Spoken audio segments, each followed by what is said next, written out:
ओम नमो भगवते वासुदेवाय. राजा प्रियव्रताची अद्भुत कथा, 7 समुद्रांची निर्मिती आणि खऱ्या वैराग्याचा अर्थ. नमस्कार मंडळी, तुमच्या सर्वांचे आपल्या चॅनलवर स्वागत आहे. आज आपण श्रीमद भागवत पुराणाच्या 5व्या स्कंधातील एक अत्यंत रंजक आणि सखोल कथा पाहणार आहोत. अध्यात्म म्हणजे घरदार सोडून हिमालयात जाणे असा आपला अनेकदा समज असतो, पण राजा प्रियव्रताची कथा आपल्याला एक वेगळाच मार्ग दाखवते. ज्याला राज्य करण्याची मुळीच इच्छा नव्हती, तो एक महान सम्राट कसा बनला आणि आपल्या रथाच्या चाकामधून त्याने 7 समुद्र कसे निर्माण केले. चला या अद्भुत कथेचा आता उलगडा करूया.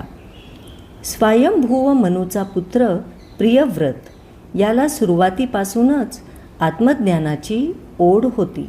देवर्षी नारदांच्या सहवासात राहिल्यामुळे त्याचे मन विरक्तीकडे झुकले होते आणि म्हणून जेव्हा वडिलांनी त्याला राज्यकारभार सांभाळण्याची आज्ञा दिली तेव्हा संसारात अडकण्याच्या भीतीने त्याने ती नाकारली.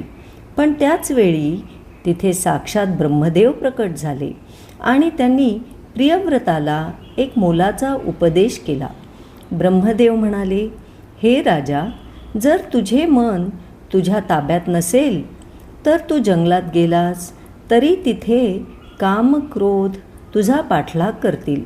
पण जर तू इंद्रियांवर विजय मिळवला असेल तर तू संसारात राहूनही एखाद्या अभेद्य किल्ल्यात बसलेल्या योद्ध्याप्रमाणे सुरक्षित राहशील. हा उपदेश ऐकून प्रियव्रताने ईश्वराची आज्ञा मानून राज्यकारभार स्वीकारला. राजा प्रियव्रताने अत्यंत समर्थपणे 11 अर्बुद वर्षे पृथ्वीचे शासन केले. राजा प्रियव्रताचे सामर्थ्य इतके अफाट होते की त्याने एक अद्भुत पराक्रम केला. जेव्हा भगवान सूर्याच्या प्रकाशामुळे पृथ्वीच्या एका बाजूला रात्र असते तेव्हा प्रियव्रताला ते आवडले नाही.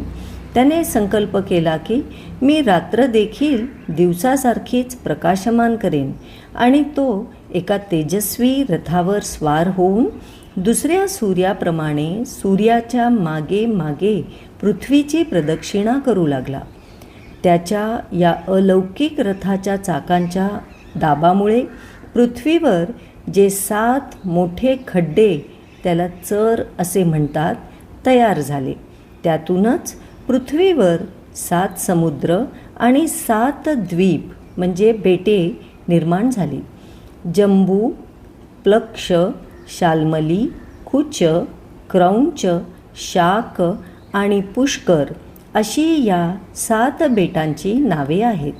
अशा प्रकारे राजा प्रियव्रताने विश्वाची भौगोलिक रचना केली. हजारो वर्षे राज्य करून आणि अफाट ऐश्वर्य भोगून झाल्यानंतर एके दिवशी राजा प्रियव्रताला जाणीव झाली की आपण या मायेत अडकत आहोत. इतके सामर्थ्य आणि सत्ता असूनही तो कधीही अहंकारी बनला नाही. त्याने अत्यंत सहजतेने आपल्या राज्याचा त्याग केला. ते अग्निंद्र इत्यादी पुत्रांना वाटून दिले आणि तो पुन्हा तपश्चर्येच्या मार्गाकडे वळला.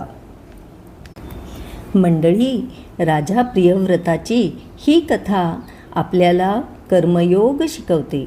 यातून मिळणारे बोध खालीलप्रमाणे आहेत. कर्तव्यापासून पलायन म्हणजे वैराग्य नव्हे. जबाबदाऱ्या सोडून पळणे म्हणजे अध्यात्म नसून त्या जबाबदाऱ्या ईश्वराची आज्ञा मानून पार पाडणे हीच खरी साधना आहे. मनावर विजय मिळवणे. जोपर्यंत माणसाचे मन शत्रू आहे तो कुठेही गेला तरी दुःखीच राहील. पण ज्याने मन जिंकले आहे तो गृहस्थाश्रमातही सुरक्षित राहतो. कमळाच्या पानासारखे जीवन. संसारात कसे असावे तर कमळाच्या पानासारखे, जे पाण्यात असूनही पाण्याने भिजत नाही. आपण कितीही संसारात रमलो तरी मनातून नेहमी अलिप्त असावे आणि ईश्वराशी जोडलेले असावे. तर मंडळी, कर्तव्याचे आणि खऱ्या वैराग्याचे महत्त्व सांगणारी राजा प्रियव्रताची ही अद्भुत कथा तुम्हाला कशी वाटली हे आम्हाला कमेंट्समध्ये नक्की सांगा. जर तुम्हाला हा व्हिडिओ आवडला असेल तर लाईक करा आणि तुमच्या मित्रपरिवारासोबत शेअर करा. आणि अशाच आणखी पौराणिक कथांसाठी आपल्या चॅनलला सबस्क्राईब करायला विसरू नका. धन्यवाद. जय श्री कृष्ण.